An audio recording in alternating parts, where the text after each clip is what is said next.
Students, आज का हमारा lecture I count part 1 economics और इसका जो लेक्चर नंबर 2 शुरू करने लगे हैं उसका नाम है मोनोपोली। सबसे पहले हम मोनोपोली की डेफिनेशन देखेंगे कि मोनोपोली की क्या डेफिनेशन है।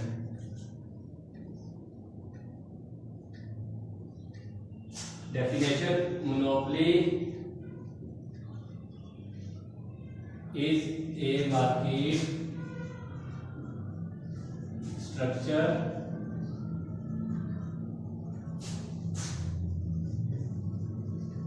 where only one producer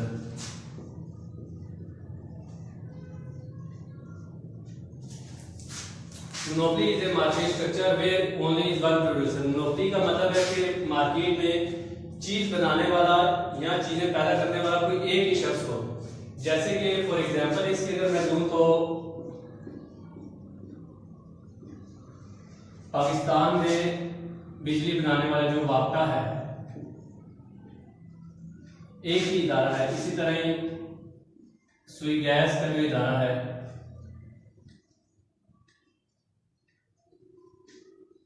सुई गैस यहाँ कोई भी वापटा और सुई गैस का जो इदारा है वो अकेला ही गैस बनाता है, बिजली बनाता है। इसके अलावा कोई भी ऐसा इदारा नहीं है जो इसका कॉम्पिटिटर हो, जो इसका मुकाबला आके कर सके। ये हमारी इसको मोनोपोली कहते हैं कि जो भी शख्स मार्केट में अकेला हो और चीजें अकेला बनाने वाला हो। अब इसकी कुछ जो दी होती है फीचर्स, मोनोपोली का जो फीचर है सबसे पहले only one producer.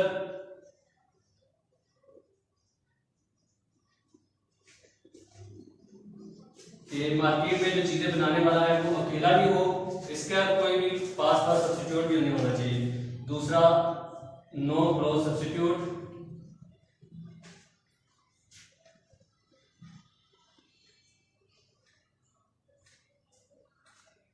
Number 3, price is ए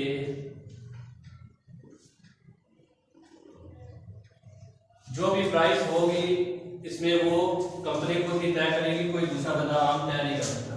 और नंबर 4 और लास्ट है इसका barrier for new entry.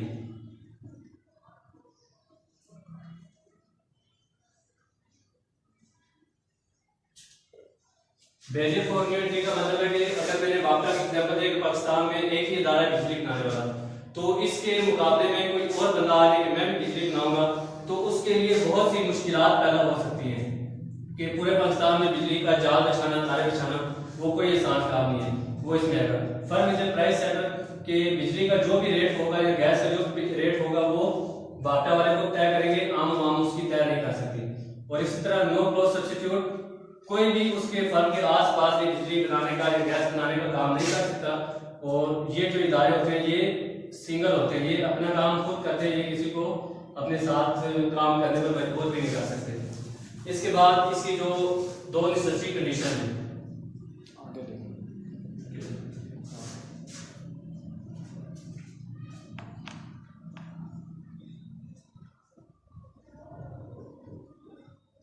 Necessary condition इसकी है नंबर 1 पे marginal revenue is equal to marginal cost, और दूसरी है slope of marginal revenue cut marginal cost curve from its below।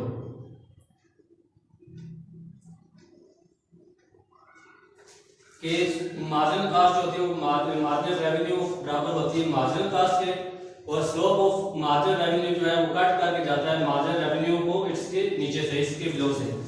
अब इसके आगे जो सफिशिएंट कंडीशन हो जाती है वो उसकी आगे 3 कंडीशन है।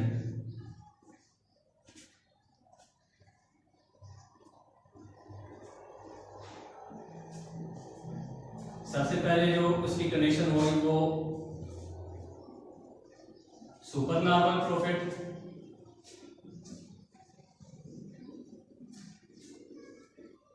उसके बाद दूसरी नॉर्मल प्रॉफिट,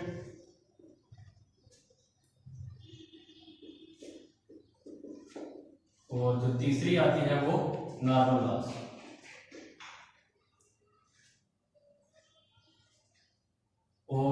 चौथी कंडीशन ये चॉइस के तौर पे आती है अक्सर क्वेश्चन में, वो होती है लॉन्ग रन की। लॉन्ग रन ये इसकी 4 कंडीशन है और इन्हीं 4 के आगे ग्राफ बनते हैं, जिनको हम आगे अभी ग्राफ में शो करके बताएंगे।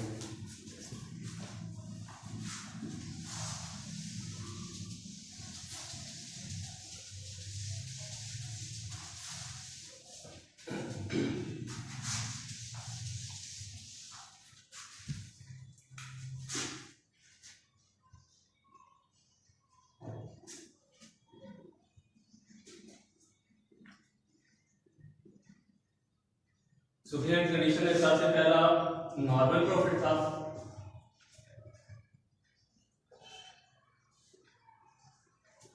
अब नॉर्मल प्रॉफिट का सबसे पहले ग्राफ कैसे बनता है? सिंपल सी आप लाइन ड्रा कर लें, ऊपर को x और नीचे को y, और उसके बाद 2 लाइनें ऐसे, ऊपर वाली को एवरेज रेवेन्यू और नीचे वाली को MR मार्जिनल रेवेन्यू करेंगे। इसके बाद सिंपल जहां से ये कट करके आएगी और जहां से ये लाइन कट करके आ रही है इसको ई पॉइंट बोलते हैं, इक्विलिब्रियम पॉइंट। ये आपका Q, ये आपका P, इस तरह बोलते हैं।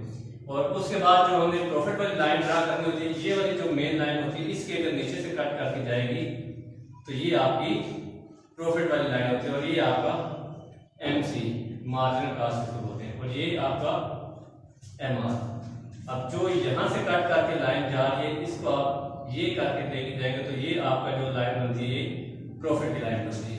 ये पहला आपका ग्राफ। उसके बाद इसी तरह जो दूसरा आपका बनता है वो नॉर्मल प्रॉफिट का।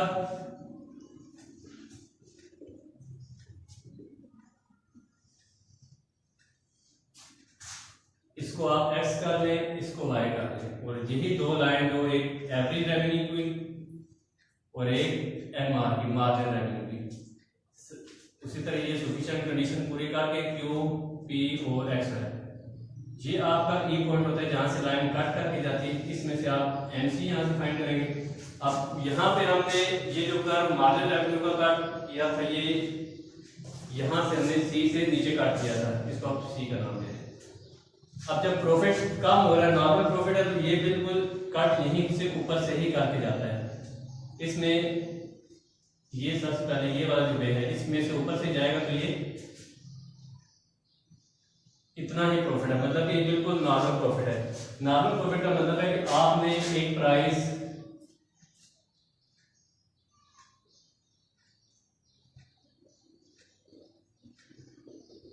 कॉस्ट प्राइस अगर 20 है तो आपने सेल प्राइस भी 20 ही रखी है। इस पे नो प्रॉफिट नो लॉस है आपके पास, ये आपका बिल्कुल नॉर्मल सा प्रॉफिट है। उसके बाद आपका नंबर 3 पे जो ग्राफ बन जाता है वो नॉर्मल लॉस का।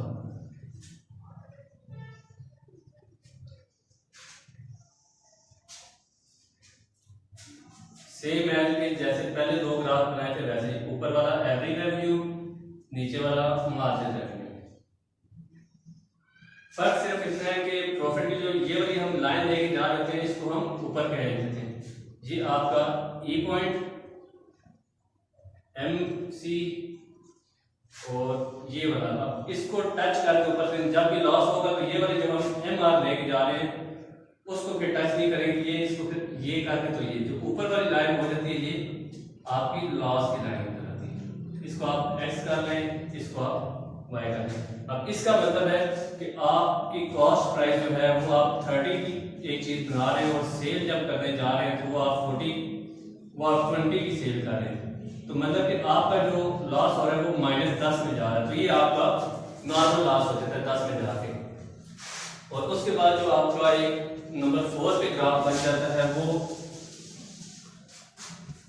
लॉन्ग रन के लिए। जो लॉन्ग रन का आपका ग्राफ है इसमें चॉइस होती है, पेपर में कभी आता है और कभी नहीं आता। ये भी आया लेकिन जैसे हमने नॉर्मल प्रॉफिट का बनाया था ये उसी तरह बनता है।